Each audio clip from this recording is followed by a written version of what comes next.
Welcome to EV Me, the show that takes you into the exciting world of electronic vehicles from a South African perspective.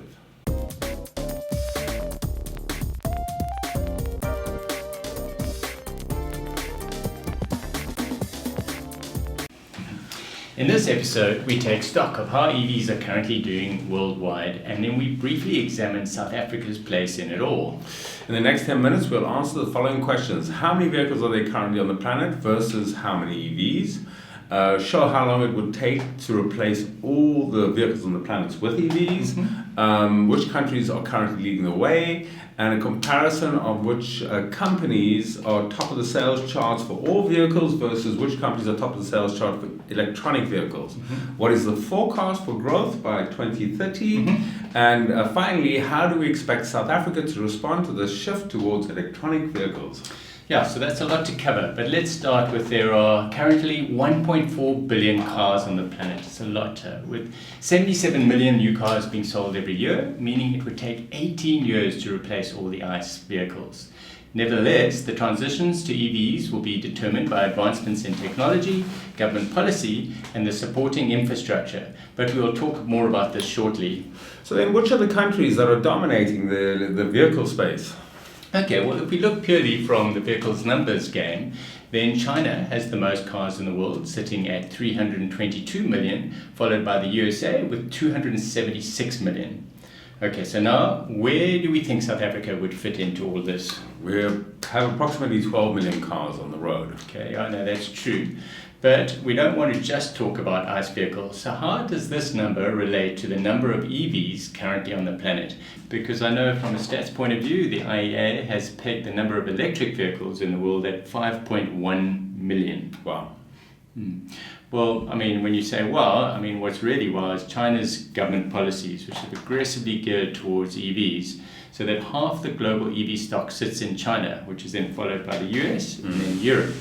I mean, EVs make up still a very small percentage of all the cars on the planet, with Norway leading the way with half their new car sales being EVs. The number of EVs in South Africa sits at only around 1,000, made up primarily of the Nissan Leaf, the BMW i3 and the Audi e-tron. This performance compares poorly due to the lack of government support. Yeah, well, the three names you have mentioned as brands for EVs in South Africa are well known, but are these the companies dominating the electric vehicle space worldwide? And the answer would actually be no.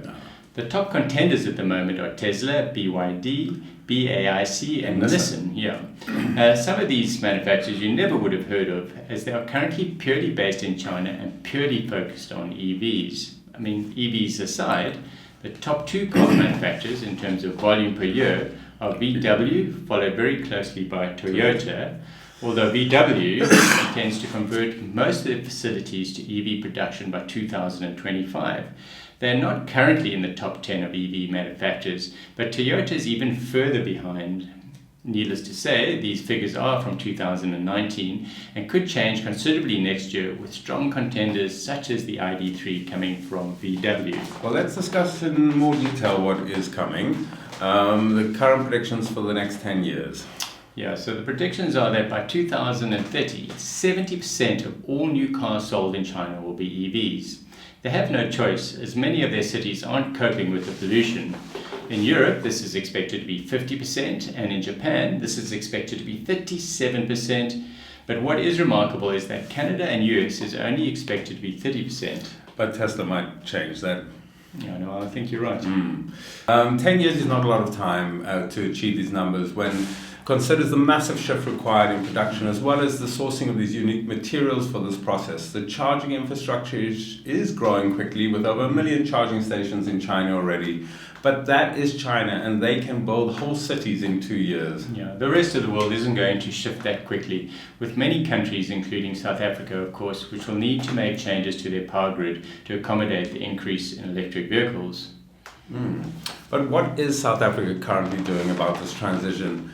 There have been some heartwarming stories about EV road trips from Joburg to Cape Town, and an article or two about an EV charge station being installed at the airport, but nothing seems to have materialized on a government level. Yes, it's a shame, because like Germany is to Europe, South Africa is the manufacturing powerhouse of sub-Saharan Africa. In particular, it has 8 automobile assembly plants. The companies are BMW, Ford, Isuzu, Mercedes-Benz, Nissan, Renault, Toyota, and Volkswagen. In 2018, South Africa produced around 600,000 vehicles. Not bad. Yeah, this industry is significant in its contribution to the 7% of South Africa's economy. South Africa is actually the largest producer in Africa. It's no longer a hypothetical question, is it? Whether EVs are a thing of the future. They are the future of new car sales. And it's a huge opportunity for South Africa to increase production as well as employment in supporting renewable energy enterprises to support the demand for charge stations. I know we still need to sort out some of the ESCOM issues, but Mr. Abraham Patel, Minister of Trade and Industry, and Mr. Fikul Mambadi from Transportation, please, can we get the ball rolling? If you're passionate about EVs and renewable energy, please subscribe to this channel and share, as this helps us to get more traction and reach more people. We look forward to seeing you in another episode.